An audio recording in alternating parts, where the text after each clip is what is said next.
বড়দের সোহবত থেকেই দিন হাসিল করতে হয়। একাকী বা কিতাব দেখা দিন হাসিল করা যায় না, বড়দের থেকেই দিন হাসিল করতে হয়। সবচেয়ে বড় কথা হলো নিসবত বড়দের থেকে।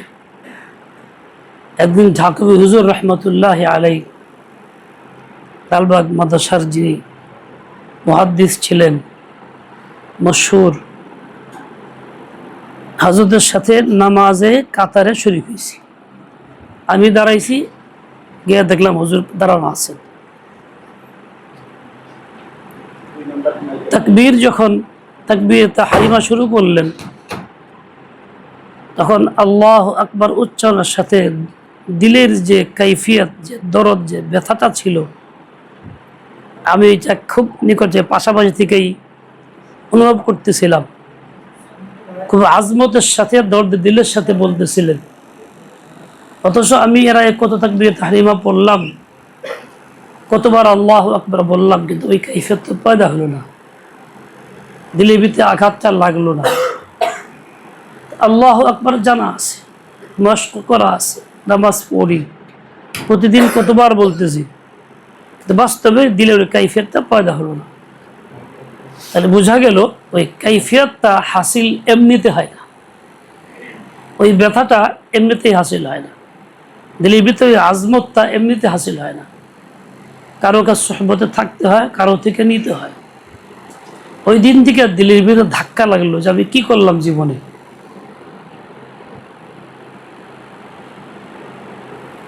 তাকবীরটা শুদ্ধ করে বলতে পারলাম না, আল্লাহ পাকের আজমত মুহাব্বত নিয়ে বলতে পারলাম না, কি করলাম জীবনে। একদিন এক মাহফিলে যাইতেছিলাম, রাস্তায় আমার এক সাগীদের সাথে দেখা, তো ওই লোকটা আরেকজনকে ফোন দিছে আসে দেখা করার জন্য। ওই লোক আইসা বললো, হুজুর আসতেছিলাম, তো আমার জিজ্ঞাসা করলো, এক মাস্টার কই যাও? বললো যে আমি তো ওইরকম শায়েখের কাছে দেখা করতে যাই। শায়েখ কেন? দিন শিখতে। দিন কি শায়েখ ছাড়া শেখা যায় না? দিন তো বইয়ের মধ্যে আছে, তুমি কি শিখবা? হুজুর কথা বইয়ের মধ্যে নাই, নামাজের কথা বইয়ের মধ্যে নাই, এতে বইয়ের মধ্যে সবকিছু আছে, খামাখা শিখতে চাও কেন? এটা তোমার ধোকার মধ্যে আসো। আমি তারা বললাম, ঠিক আছে, ভালো কথা, বইয়ের মধ্যে তো প্রচলিত শিক্ষাও আছে, মাস্টারের কাছে যায় কেন? স্কুলে যাওয়ার দরকারটা কি? বই থেকে শেখানো। তুমি উজু শিখতে চাইতেছো, বইয়ের মধ্যে উজুর কথা আছে, কোন অঙ্গ ধোয়া ফরজ, কোন অঙ্গ ধোয়া সুন্নত, কয়বার ধোয়া আছে। কিন্তু রাসূল আকরাম সাল্লাল্লাহু আলাইহি কিভাবে ধুইছেন, কোন পর্যন্ত পৌঁছাইছেন, হাতের কোন পর্যন্ত ধুইছেন, ওইটা তুমি কেমনে দেখবা, কেমনে শিখবা? আমি অনেক ভাইকে দেখি উজু করতে গিয়ে তারা ট্যাপ ছাড়া থাকে, পানি হাতে নিয়ে ছেড়ে দেয়, এরকম মুছে, পানি পড়তে আছে। একজন আলেম, এক মাদ্রাসায় প্রোগ্রামে গেছি, ওই বাচ্চারা এরকম পানি ছাড়া দিয়ে হাত মুছতেছে। তাই আমি বললাম যে, এই মিয়া কি উজু করে এটা?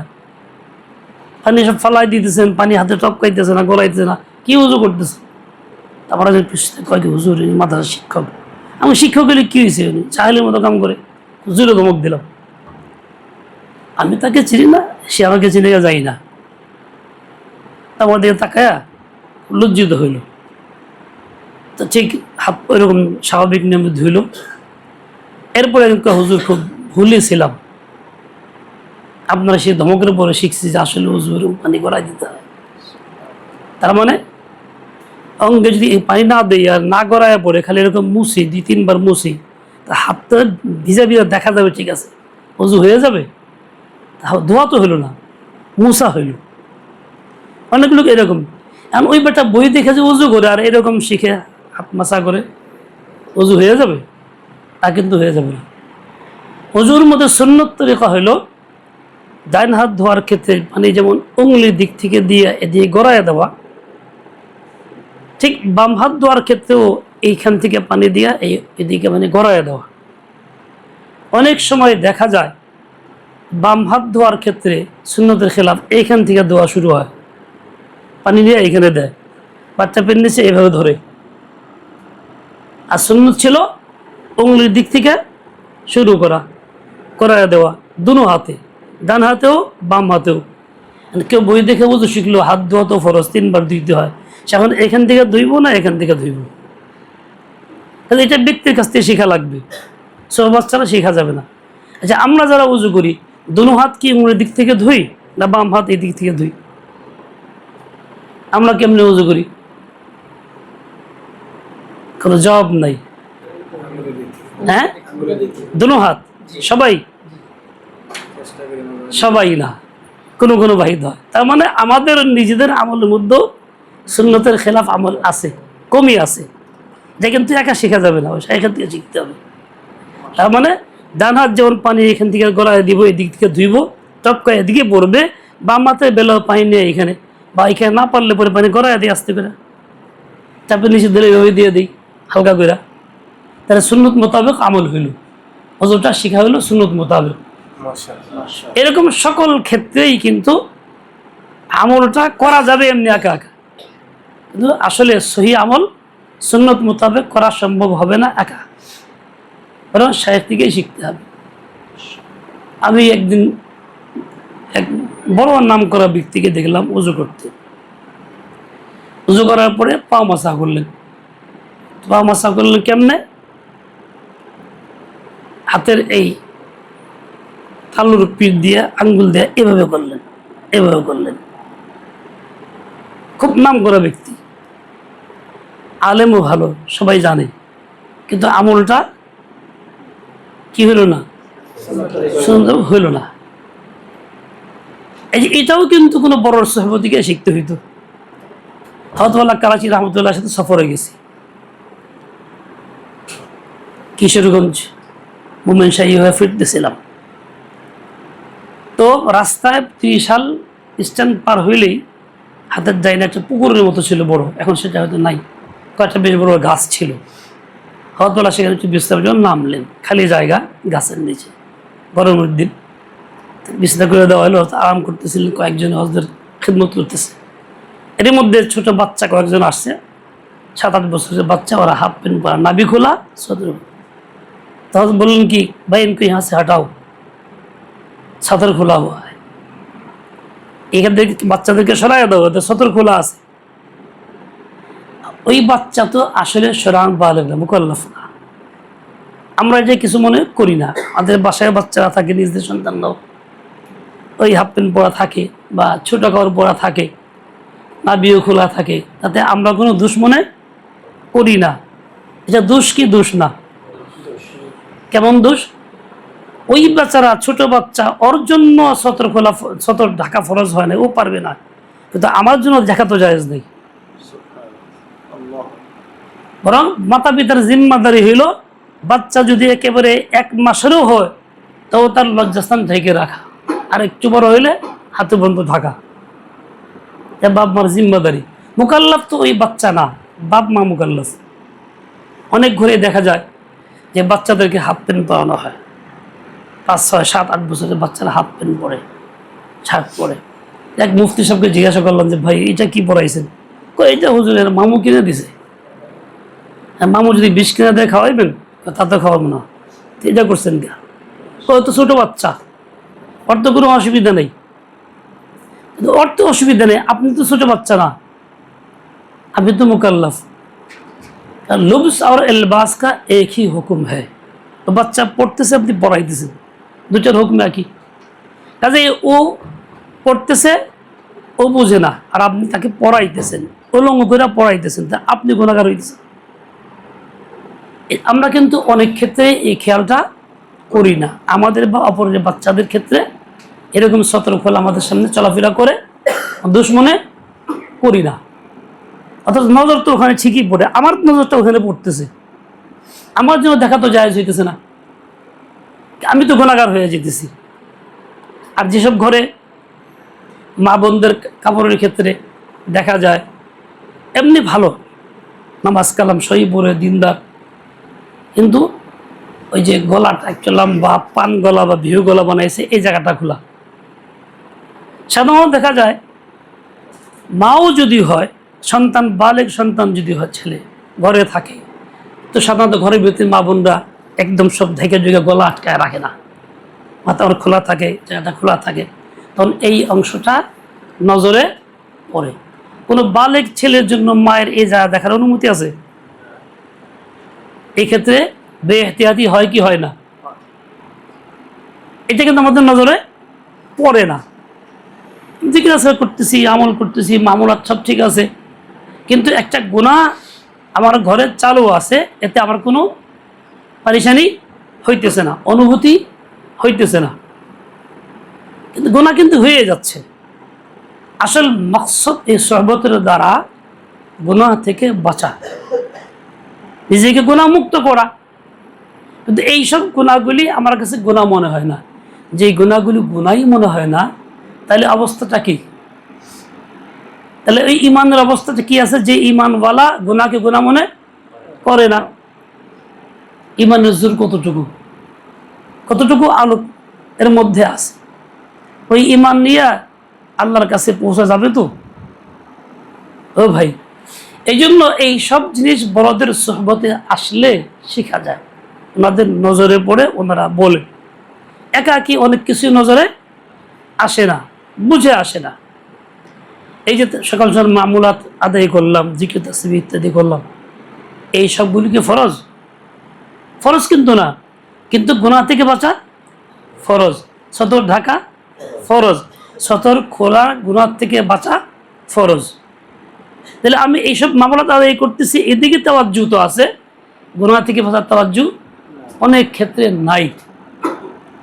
আমার মধ্যে এই অনেক কমই আছে। এইসব কমিগুলি দূর করা আমার কাজ। ইসলাহ শুধু মাখসুস কিছু কথার নাম না, সার্বিক সকল বিষয়ের ইসলাহ আছে। আমরা কিছু মাখসুস কথাকে ইসলাম মনে করি, মাখসুস আমলকে মনে করতেছি, এরকম না হয়ে যায়। তো ভাই, আল্লাহ পাক আমাদের তৌফিক দিয়েছেন বড়দের সোহবতে আসার, এটার কদর করি, শুকর আদায় করি, এবং এটা যাতে জিন্দা থাকে তার জন্য দোয়া করি, চেষ্টা চালাই। সব রকম অংশগ্রহণ যাতে আমাদের এর মধ্যে থাকে, আর নিছক আসা যাওয়া না হয়, আসলে মধ্যে কিছু গ্রহণ যাতে হয়। ও ভাই, সময় শেষ হয়ে যাইতেছে, জিন্দিগির খতম। 3 দিনের জন্য দুনিয়া আসছি, একদিন জীবনের চলে গেছে, ওই দিন আর ফেরত আসবে না। এবং ওই দিনের কাজটা আদায় করতে চাইলে কখনো আর যথাসময় আদায় করতে পারবো না। আরেকদিন আগামীকাল আমার জীবনে আসতে পারে, নাও পারে, সম্ভাবনা আছে, নিশ্চয়তা নাই।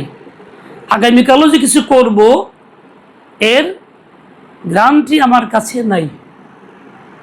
আর একটা দিনই আমার জিন্দগির হায়াতের, যা আমি আজকে ভোগ করতেছি, কাটাইতেছি, আমাকে ইসলাহ করতে হলে আজই করতে হবে, গুনাহ ছাড়তে হলে আজই ছাড়তে হবে, দিল বানাইতে হলে আজই বানাইতে হবে। এমন না যে আগামীকাল করবো, আগামীতে করে ফেলবো, এটা হয় না। আগামী থাকি। যে সময় দেখেন, আল্লাহ আকবার, একটা বিষয় সাধারণত আলোচনা কম হয়, ওযু না হইলে, ওযু না করলে, না থাকলে নামাজ হয় না। এটা সবাই জানি, মানি, একটা আম মানুষ পর্যন্ত এটা মানে আমল করি। বরং বাড়িতে উজু করছে আছে, তারপর মসজিদে উজু করে। কোরআন শুদ্ধ না পড়লে নামাজ হয় না, এই কথাটা ব্যাপকভাবে সবাই মানি না, সবাই মানি না। এই জন্য দিনদার তবকার মধ্যে বহু মানুষ আছে এবং আলেমের সোহবতে যারা কোরআন শুদ্ধ করে পড়ে নাই, পড়তেছে না, ওইভাবেই চলতেছে, বছরকে বছর কাটতেছে, যুগকে যুগ কাটতেছে। আমার আত্মীয়ের মধ্যে একজন মানুষ 35 বছর যাবৎ এক ইউনিয়নের দাওয়াত তাবলীগের মেহনতের জিম্মাদার। সূরা ফালাক আর নাস ছাড়া কোনো সূরা হয় না, তাও খুব শুদ্ধ না। বললাম যে কি ব্যাপার, আপনি এরকম? আমি 35 বছরের জিম্মাদার, সবাই আপনারা মানে, আপনি কাজ চালাইতেছেন, এই অনুভূতি পয়দা হলো না যে 35 বছর কোরআন পড়তে হবে, কোরআন পড়া ফরজ। দেখেন, নেকির স্রোত আছে, দিনই কথা বলে, দাওয়াত দেয়, মেহনত করে, সকাল সন্ধ্যায় আমল করে, গাছ করে, সব করে, কিন্তু শয়তান এমন ধোঁকা দিয়ে রাখছে যে কোরআন পড়ার দিকে তাওয়াজ্জুহ তার নেই, শিখাচ্ছে। আর তবকা আমার মধ্যে এই অবস্থাটা অনেক বেশি, আলেম ওলামা ছাড়া বেশিরভাগ এই অবস্থা চলতেছে। অথচ কোরআন অশুদ্ধ পড়লে নামাজ হয় না।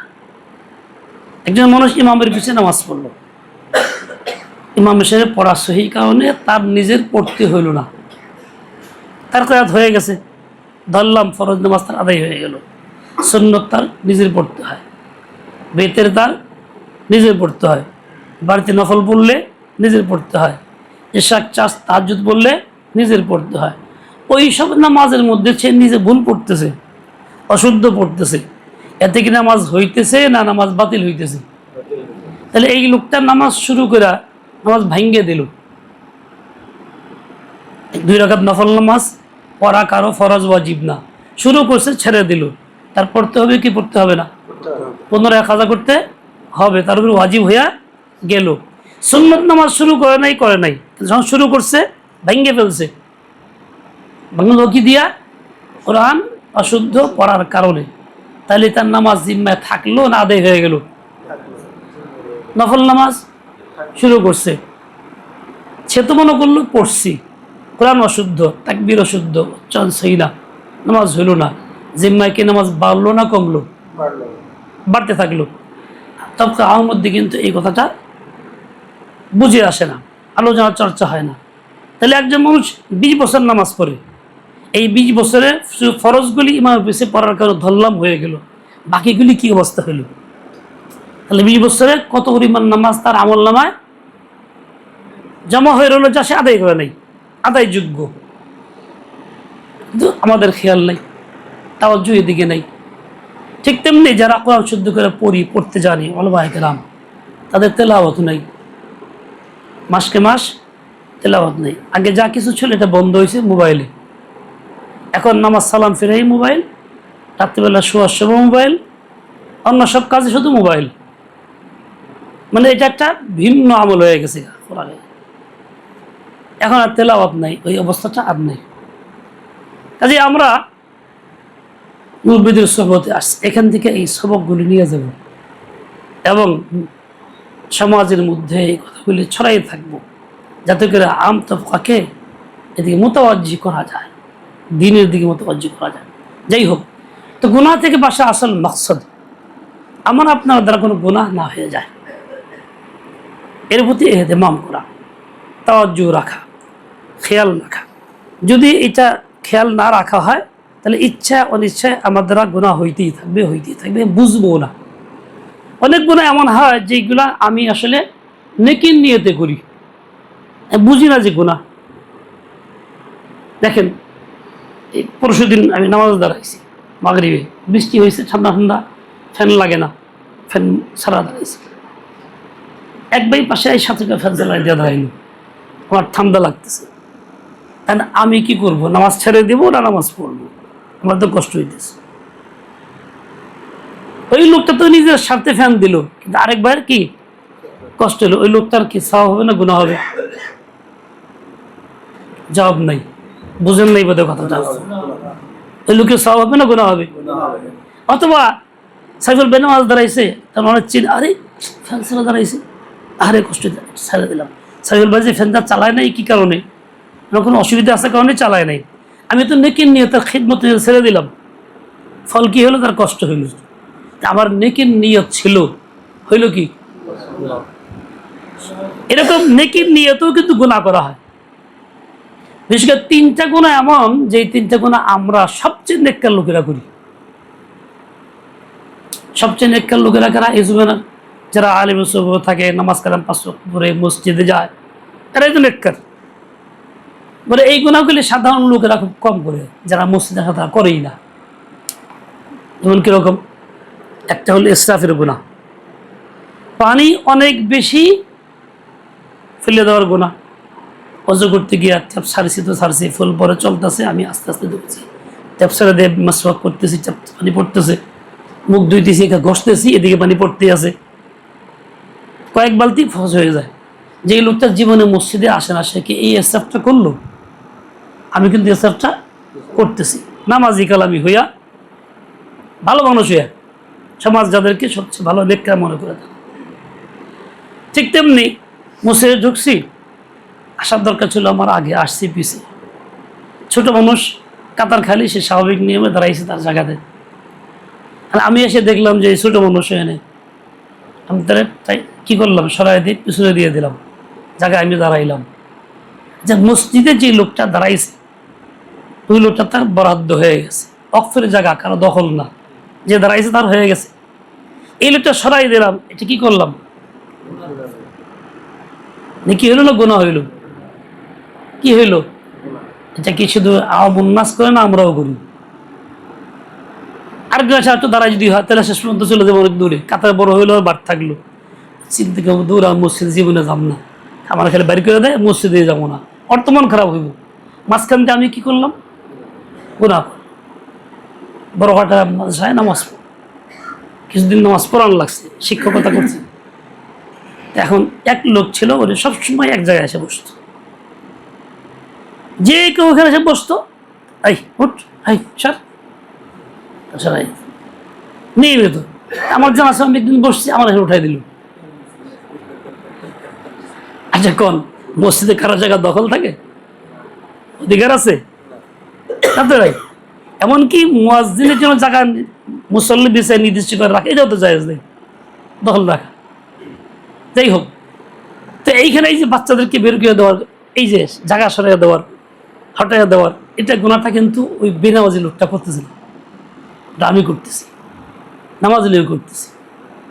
ঠিক তেমনি মসজিদে আসি, দেখা হয়েছে, ও ভাই কেমন আছেন, বহুদিন পরে দেখা হইলো, বাড়ির সব ভালো তো? তা আসেন না বাড়িতে? মোসাফা তো ঠিক, সালাম পর্যন্ত ঠিক আছিল, তারপর একটু কি হইতেছে, তারপর একটু কি হইতেছে? আপনার তালাশ করে, বহুদিন যাবত মনে তালাশ করে, জরুরি কথা আসলো, আজকে আপনার পাইলাম, ভালোই হইল। এগুলি কি কি গেলে আমরা করি না কেউ? এই ধরনের কিছু আমাদের দ্বারা হয় না, কারো দ্বারা হয় না, আমার দ্বারা হয়। তো এই যে এই কাজটা তো কি জায়েজ না, না জায়েজ? আমার কথার দরকার, বেরিয়ে যাই, লম্বা কথার প্রয়োজন আছে, বেরিয়ে যাই, ভাই চলো একটু জরুরি কথা আছে, আসেন। দেখে গেলাম বাইরে কথা বলে আসলাম, তাতে তো সমস্যা নেই। ওইটা বসে বসে শুরু করে দিলাম গল্প গুজব, আর এই খবর ওই খবর, অমুকে এই কাম করছে, অমুকে এই কাম করছে, বর্তমান পরিস্থিতি, এই সরকারের সফলতা আসে নাই, কথার কথা, এসব তামসাই তো চলে। তাহলে এই গুনাহগুলি আমি করতেছি, ওখানে গিয়া সবচেয়ে ভালো মানুষ, অথচ আমি এইটাকে দোষ মনে করি না। গুনাহ মনে, যেই গুনাহকে গুনাহ মনে করা হয় না, করা হয় সেটা, তাহলে এই ক্ষেত্রে ঈমানের শক্তি কতটুকু থাকে? তাহলে আমাদের ঈমানের শক্তি কতটুকু আছে চিন্তা করতে হবে। এবং এই যে দেখেন বর্তমান সময়ে কি একটা অবস্থা, আল্লাহ মাফ করেন, সবাইকে আমাকে হেদায়েত দেন, কি অবস্থা, কিছু একটা হইলেই মোবাইল ওইটা চালাই দিল, বাস্তবতা যাই না, খোঁজখবর নাই, তাহকিকাত নাই, শুধু সাহেবলা কিছু রং লাগায় ছড়াই দিতেছে, ঠিক ব্যাপকভাবে, হাত্তাকে আমরা তবকায় আওয়াম না, আমরা বেশি হয়ে গেছি। এভাবে আমি আয়াত ছড়াইতেছি, গুনাহ ছড়াইতেছি, দোষ মনে করতেছি না, গুনাহ জমা হইতেছে। ও ভাই, আমাকে সকল গুনাহ থেকে বাঁচতে হবে, ফিকির করতে হবে, আমার জিন্দিগির কোন আমলটা সহি সুন্নত মোতাবেক হইল, শাইখের সাথে মিল আছে কিনা, আর কোন আমলটার খেলাফ হইল, কোন আমল দ্বারা গুনাহ হইল, আমাকে ফিকির করতে হবে। কমাস কম রাত্রি হইলেও একটু বসে বসে ধ্যান করতে হবে, শোয়ার আগে যে আছে, আজকের দিয়ে যে কাজগুলি করলাম, কয়টা কাজ আমার দ্বারা হইল খেলাফ সেরা, কয়টা গুনাহ আমার দ্বারা হইল, এ ফিকির করে বের করে চিহ্নিত করে তাওবা করে শুইতে হবে, যাতে আগামীকাল আমার দ্বারা এই কাজগুলি পুনরায় না হয়, নবতে না ঘটে। এরকমভাবে নিজের পরিবারের সদস্যদের সঙ্গেও আচরণে অনেক গুনাহ করা হয়, যেগুলি আমাদের ধ্যান ধারণায় আসে না, ভাবি না, মনেও আসে না। দেখেন, প্রত্যেক সংসারে স্বামী স্ত্রীর মধ্যে কিছু মালামাল থাকে, এমন স্বামীর কিছুটা স্ত্রীরও থাকে ব্যক্তিগত, বাবা ভাইয়ের থেকে আনছে কিংবা নিজে কিনছে, কিন্তু মোহাব্বত এই জন্য সব মিলেমিশে একত্র থাকে। কোনটা স্বামীর কোনটা স্ত্রীর পার্থক্য করা থাকে না, সাধারণত নাম লেখাও থাকে, জানাও থাকে না। স্বামী স্ত্রী একেবারে কি করে অনুমতি ছাড়াও ব্যবহার করতে পারে সম্পর্কের কারণে। অথচ শরীয়তের হুকুম কি, সুন্নত তরিকা কি, কোনটা স্বামীর কোনটা স্ত্রীর পার্থক্য হওয়া দরকার, সকলেরই জানা থাকা দরকার। কেননা স্বামী মারা গেলে ওয়ারিসরা সবাই সব মালের কি হয়ে গেল, মালিক হয়ে গেল। এর মধ্যে যে তার মার মাল রয়ে গেছে, এগুলিও কি হয়েছে, বন্টন হয়ে যাবে। সে তো জিন্দা, তার মানে বন্টন করার সুযোগ তো। আজমালা মুফতি শফি সাহেব রহমতুল্লাহ একদিন অসুস্থ শেষ সময়ে আল্লামা তাকি উসমানী রহমতুল্লাহ রেখে বলতেছিলেন, বাবা এই গ্লাসটা একটু ওই পাশের রুমে রেখে আসো। জি নিয়ে যাবো, একটু পরে আবার বলছিলেন রেখে আসো। 2-3 বার বলছেন। আব্বা তাড়াতাড়ি করতেছেন, কি সমস্যা? মিয়া এই গ্লাসটা তোমার মার, আমি যখন এখানে মারা যাই গ্লাসটা এখানে থাকে, তাহলে তোমরা মনে করবো এটা আমার মাল, এটা মিরাসের মধ্যে সামিল করে নিবা, এটা তো হারাম হবে, হক তাসাররুফ হবে। কাজে ওই পাশে রেখে আসতাম, মার রুমে রেখে আসো। এই হলো আমাদের বড়দের চিন্তা। আচ্ছা, এইরকম চিন্তা কি আমাদের মনে একা একা আসে? কখনোই আসে না। তাহলে এই চিন্তাটা কিন্তু এই বড়দের থেকে আমাকে নিতে হবে, বড়দের থেকে আমাকে নিতে হবে। আর না হলে তামিজ থাকে না, তখন দেখা যায় তাসরুফ হইতে থাকে। ও ভাই, এই যে মুজাকারা, এখন চিন্তা করেন আমরা কি পারবো না ইচ্ছা করলে আমাদের এরকম ঘরের মধ্যে কোনটা আমার কোনটা বিবির তামিজ করে জানায় রাখতে সবাইকে, যাতে করে উনি আগে মারা গেলে তার মালটা আলাদা বোঝা যায়, আমি আগে মারা গেলে আমারটা আলাদা বোঝা যায়, এটা হক তাসরুফ না হয়। এমনিতেই জিন্দা মুসলমান বলতে হয়ে না যায়, নাজাজ কাম না হয়ে যায়। এটা করা দরকার না, যত ইসলামের মধ্যে আনতে হবে। এরকম দেখেন অনেক ক্ষেত্রে অনেক কাজের বেলায় এরকম কিছু ঘটনাগুলি ঘটে যেগুলি আসলে আমাদের এই বুঝে আসে না, কোনটা গুনাহ কোনটা গুনাহ না বুঝে আসে না, করে ফেলতেছি বেদারসে, অভ্যাস হয়ে গেছে বা সমাজে চলছে, এই কারণে করে ফেলতেছে, বুঝে আসতেছে না।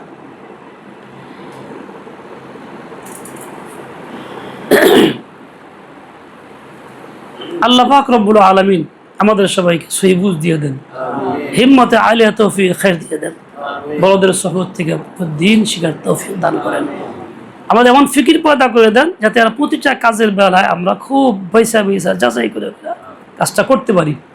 এই তৌফিক আল্লাহ তাআলা আমাকে আপনাকে সবাইকে নসিব করেন। দোয়া চাই আল্লাহ পাক আমার ইসলাম করে দেন। সুবহানাকাল্লাহুম্মা ওয়া বিহামদিক